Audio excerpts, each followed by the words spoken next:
Que se passerait-il si nous parvenions à numériser notre conscience, que nous accédions à la vie éternelle et que nous en avions conscience? Il y a de fortes chances que la sensation d'avoir le temps annihilerait notre volonté. Et si la simulation pouvait nous permettre de répondre à toutes nos envies instantanément, quels pourraient être les objectifs qui nous pousseraient à vouloir rester en vie? Ce qui donne de la valeur à un titre, un trophée ou une œuvre d'art, c'est la difficulté à l'atteindre, ou sa rareté. Plus la difficulté est grande, et plus on est satisfait et on savoure la réussite.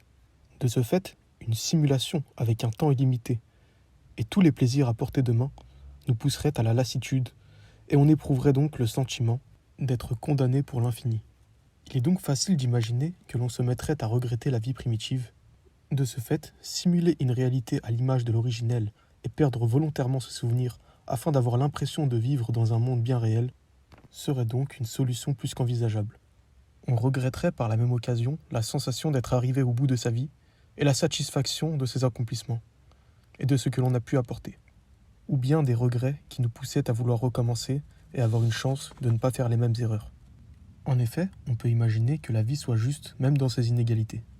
En effet, un environnement initial fait de pauvreté et d'insécurité implique un parcours semé d'embûches et d'inconfort.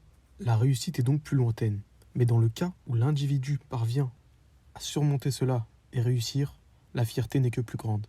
La réussite est plus savoureuse et le parcours de vie de l'individu inspire et captive. Dans la finalité, on peut imaginer qu'on ne regrette finalement rien, car on en ressort forgé par ces expériences tumultueuses. Débuter la vie dans une position défavorable optimise donc les chances d'accéder à un plaisir et une fierté plus grande en cas de réussite.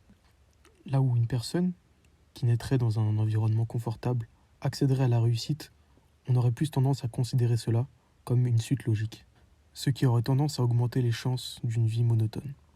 Les situations seraient comparables à un être humain pris dans le courant d'une rivière. Une personne ayant évolué dans un environnement avantageux n'aurait qu'à se laisser porter par le courant qui l'amènerait à la rive. Quant à une personne ayant évolué dans un environnement désavantageux, le courant quant à elle l'amènerait à un fossé.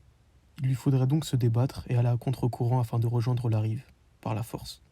Suivant ce raisonnement, on aurait tendance à voir un certain équilibre dans ces inégalités, et l'intensité de plaisir auquel on peut accéder. Le confort ultime n'aurait donc rien de palpitant, et nous pouvons donc imaginer que l'être humain se condamnerait indéfiniment à cet éternel retour. La limite technologique signifierait donc le recommencement.